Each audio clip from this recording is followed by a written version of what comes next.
His appointment was fiercely opposed by many Eurosceptics and by UK Prime Minister David Cameron. Now some of them are going back for a second bite. Within weeks of the new European Commission's first meeting, the European Parliament is to consider a censure motion against the Commission's new chief.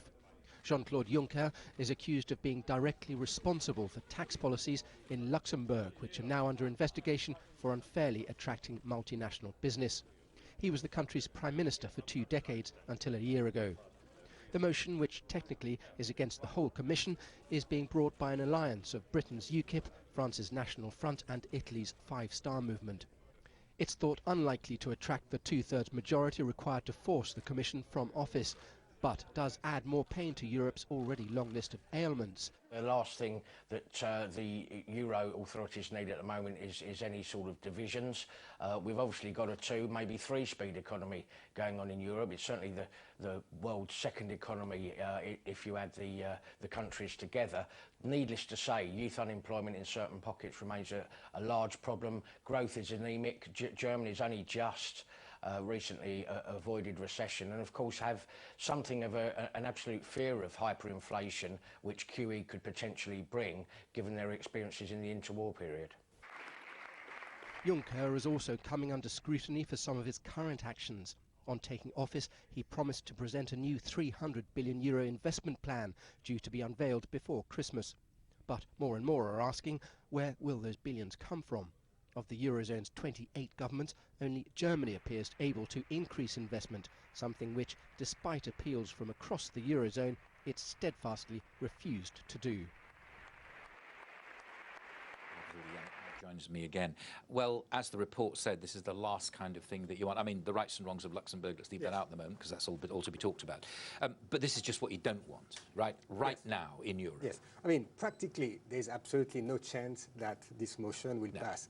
Having said that, it gives the opportunity of the far right to gain the moral, to try to gain the moral high ground and try to make a shroud of controversy on the entire Commission. So it's not very, very good. On top of that, right now they're controlling the agenda. It's not what you want to do.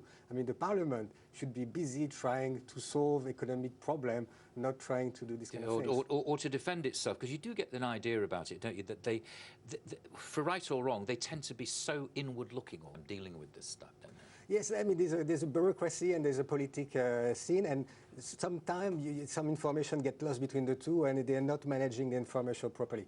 Right now, it is crucial for a lot of countries in Europe to feel confident again on the European Union, because there's a lot of a populist party trying to exploit that in order to win election. This kind of headline will probably not help, even though, you know, like I said, the vote will not pass.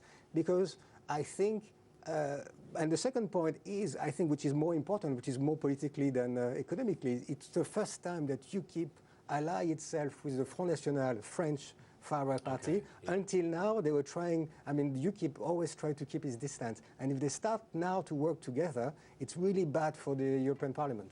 And the European Parliament has trying to push aside Britain's objection to a cap on bankers' bonuses. Everybody would say, absolutely, we ought to cap bankers' bonuses. They're all terrible people, son.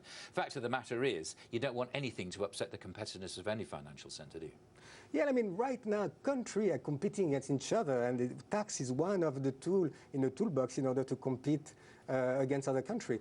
In UK, you know, the bonus are getting paid. They're not called bonus. They're called allowance.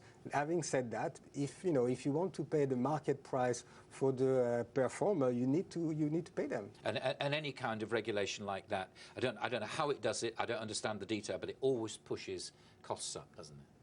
Well, it's true. I mean, all in all, if you look at percentage of GDP, the cost of European Union is not that high. But it's true that in terms of regulation, it creates a set of regulation that is seen as a loss of sovereignty by countries. Yannick, thanks very much indeed. And now business-wise, you're up to date. I'm Michael Wilson in London, and you've been watching the Global Business Report from Horizon News.